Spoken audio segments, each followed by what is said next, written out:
Hello everyone, welcome to Anime and thank you for joining us for another One Piece video. The events of chapter 1060 were leaked, and in today's video we're going to talk about what is going to happen in this chapter, and we'll see how everything turns out. But before we dive into the leaks, if you're new to the channel or even if you watched a bunch of our videos, we'd be absolutely honored if you'd leave us a like or even subscribe and maybe leave us a comment letting us know what you thought of the video. It really helps us out and motivates us to make more content. And if you'd like to help out the channel in a bigger way, consider sharing this video or your favorite with a friend. But without further ado, let's get into these leaks for chapter 1060. The chapter opens with Luffy screaming, saying this is a lie. There would be no way that this could be 100% true, that there was no possibility of him doing something terrible like taking Vivi's father's life. We then see, of course, that Luffy is referring to Sabo, saying that he would never do that, and then Nico Robin chimes in, agreeing with Luffy, saying that, in fact, she agreed with his words and it was a hard thing to believe. Nico Robin further adds to the argument, saying that the Revolutionary Army was always after the world nobles, not kings, so the possibility of Sabo taking the life of King Nefertari Cobra of Alabasta would be just impossible. The narrator then chimes in to state that the events that were written in the newspaper, the Revolutionary Army has declared that they will face the Celestial Dragons as an act of vengeance. And soon after that, we see another report that Sabo, the chief of staff of the revolutionaries, took the life of King Cobra of Alabasta. And finally, the last news is that Princess Vivi had disappeared unexpectedly during the event that occurred with her father. But as the news had said, we see an image of each of these three characters, and the focus of the news is being on Sabo, Cobra, and Vivi. Luffy then starts yelling at Zoro, saying that they needed to go to Alabasta immediately. But Zoro calmly answers him that in the newspaper it's written that the king of Alabasta lost his life, which would not change anything if Luffy went there. Zoro also adds that not even the princess was there, as she is currently missing. The last place she was seen was in Mary Joie, so going to Alabasta would just be a waste of time. So then Luffy tells them to go to Mary Joie, still remaining with an angry expression. Nearby in a barrel sealed in chains is Caribou, and is startled by Luffy's words and wondering if Luffy had really said that he was going to Mary Joie. He needed to hear this conversation. Zoro, in a really angry tone, says that this is their territory, and then immediately offends him, and then asks Luffy if he really wants to fight with the headquarters of the Marines and the government. And without hesitating, Luffy says that he would, and then teases Zoro, saying that he didn't say that he was afraid of the Marines, but Zoro just responds that this idea Luffy had just wouldn't work, so it was absolutely necessary for Luffy to calm down. We also see Sanji in tears and is wondering where Vivi could be, asking if she was okay. And meanwhile, Chopper asks if it is real that Vivi's father had lost his life, because he was such a good man to them, even though they were pirates. The next panel shows Chopper starting to remember King Cobra, saying thank you very much. And he also starts crying while lamenting, saying that they would never find a better king than him. Nami also said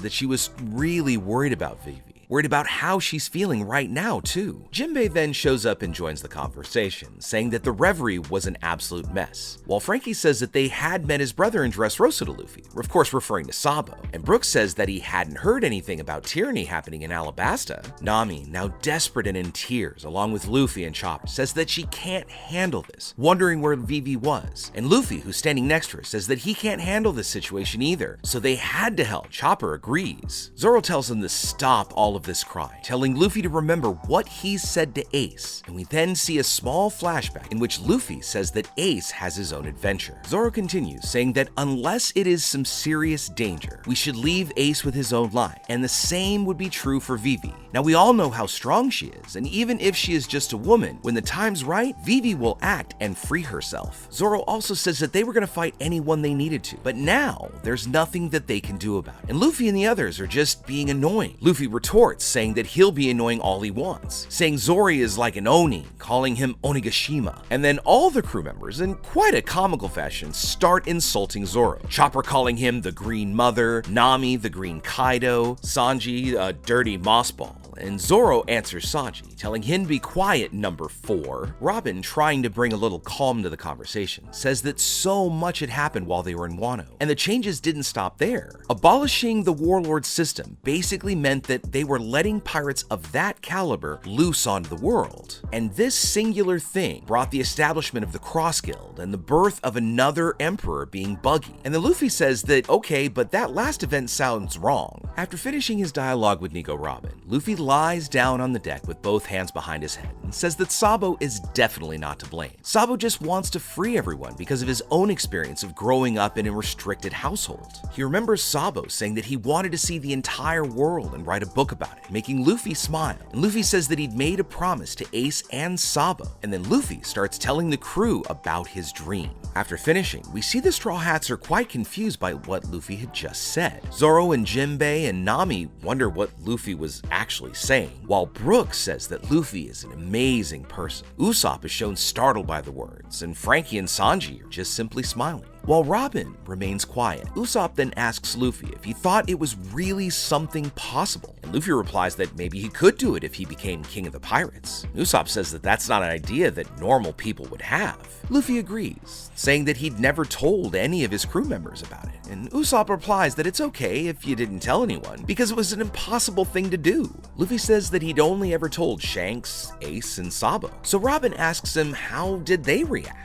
So Luffy answers her that they laughed. Shanks laughed so hard that he cried, but he didn't care. After all, it was his dream. Jinbei just starts to laugh, saying that he just couldn't ignore what he had just heard. After all, Luffy was his captain. And then Luffy joins in, laughing along with it. And then Chopper starts crying, saying that his dream was just so good. While Nami says it's something that I would really just expect this from Luffy. And Frankie, looking at Luffy, says that he would expect nothing less from the future king of the pirates. Frankie goes on by saying, and now that all that was left for them to do was find the last road poneglyph to get to Laugh-Tale. But then Nico Robin interrupts him, saying that it won't be an easy thing. The road poneglyph hasn't been seen in a very long time, and she had no idea where it could be. The scene changes then to the New World Marine headquarters, and the Marines say that Sabo, the Flame Emperor, has made contact with the Kamabaka Kingdom, while the other Marines asked where he was, and it was necessary to locate him. The sailors then managed to locate Sabo, saying that he was in the Lulusia Kingdom, and they quickly inform the Gorosei, who respond to them with only silence. The sailors report that this kingdom is one of the nations of the 8 Nations Revolution that happened recently, a perfect hiding place for Sabo. One of the Gorosei says that Sabo is just an unlucky man, while another Gorosei says that maybe it was fate. We then see Im-sama playing again with the butterflies in their greenhouse. The scene changes back to the Kamabaka Kingdom, and Koala calls Sabo's name,